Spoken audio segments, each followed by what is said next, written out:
ask you something, somebody has to make an assessment that you are the right person to ask that question, right? And which means that they have to see what you can do, they have to see your past history, they have to make an assessment of your capacity, and if they feel that, I think Sri is the right person for me to ask that question, they will ask that question. And if it is a high quality help request, you will enjoy fulfilling it. Yes. So you're saying that you create your own opportunity. Yes. Rather than Yes. feeling that you are neglected or you're alone and things like that. Correct. The opportunities come to you based on what assessments people make of you, right? So people think, oh, okay, this is a great project, who should I have on my team? They look around and then think, oh, Sri should be on my team. Because somebody, somewhere, everybody is working on one or more projects. And everybody is working on one or more cool projects. But will they call on you for help? Depends on what assessment they are making. What do they think of you? And that you have under control. What assessments they can make, you don't have any control. But to influence those assessments, you totally have control. That's the fourth one. Yeah. Listeners, dear listeners, please call us 650-723-9010. For 2010, what do you think as metrics that one has to measure? And is there any tips or suggestions from your side? You're welcome to share with us as well. 650-723-9010. Yes. The fifth one is very, very simple. What does it cost you to make someone's day? It's very simple. No, so everybody says, you made my day. Something, you do it and then you say, wow, Sri, you made my day. But how much did it cost to make someone's day? I see. As you become more powerful, as you become more influential, as you become a better person, the costs keep going lower. Right? I mean, it's not the financial cost here. It's not the financial, it's the time, energy, or it can be financial cost also if you are included. I mean, if you see, for example, think about Bill Gates and Melinda Gates, right?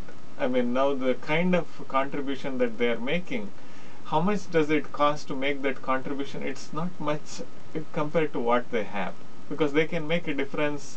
Like, let us put some $5 million for research for this vaccine.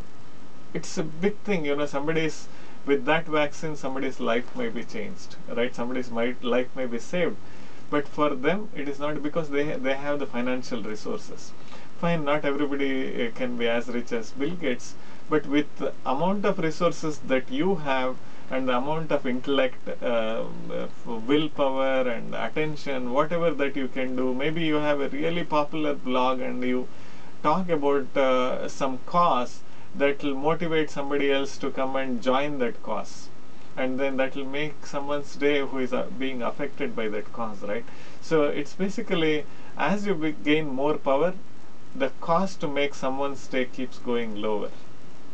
And in 2008, it would have costed you X amount of energy, time and commitment. In 2009, it should come lower. In 2010, it should be even lower. But that's something that you have to plan for it. It can't happen automatically. And the sixth one is very simple. Number of days, quote unquote, you were working in the last year, right? In 2008, the moment you say, if you love something that you do, you won't even consider that as work, right? You will not even notice it, right? But if you say, people ask, how is work?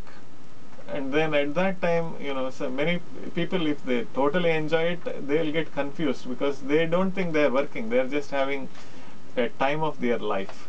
So my question is, number of days you were quote unquote working, which means that things that you thought as work, and they better be less, right?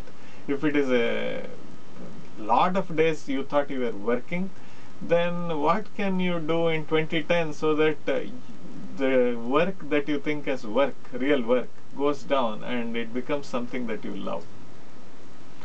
With the passion you're talking about here, Yeah. like, I mean, there are folks I've seen like looking at, looking at the clock. Yeah. I gotta go. So it's 6 p.m. It's 7 p.m. right now. Yeah. The other side of it is like I gotta finish something. Yeah. Yes. So there's a total difference, right? Yeah, I mean, it is, they don't want to leave any work unfinished, for example, right? Totally. So that's the quality output. Yeah, correct. And that's the next one that we are talking about. It says number of days you were in a flow, quote unquote flow. Flow is a term that is popularized by a psychologist called Mihaly Csikszentmihalyi, and he has a book called Flow with the same name. And its flow is when you lose track of time. When you're doing something, you lose track of time.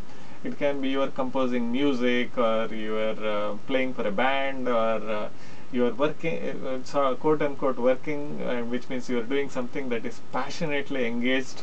And number of days you are in a flow, and that has to go up. And number of days you totally lost track of time. You look at the watch and say it's already 8 p.m., but you didn't even feel like you were working. And how many days was it in 2008, in 2009? And it should have significantly gone up. And with some thinking, in 2010 it can go up significantly, but you just have to plan for it. Sure.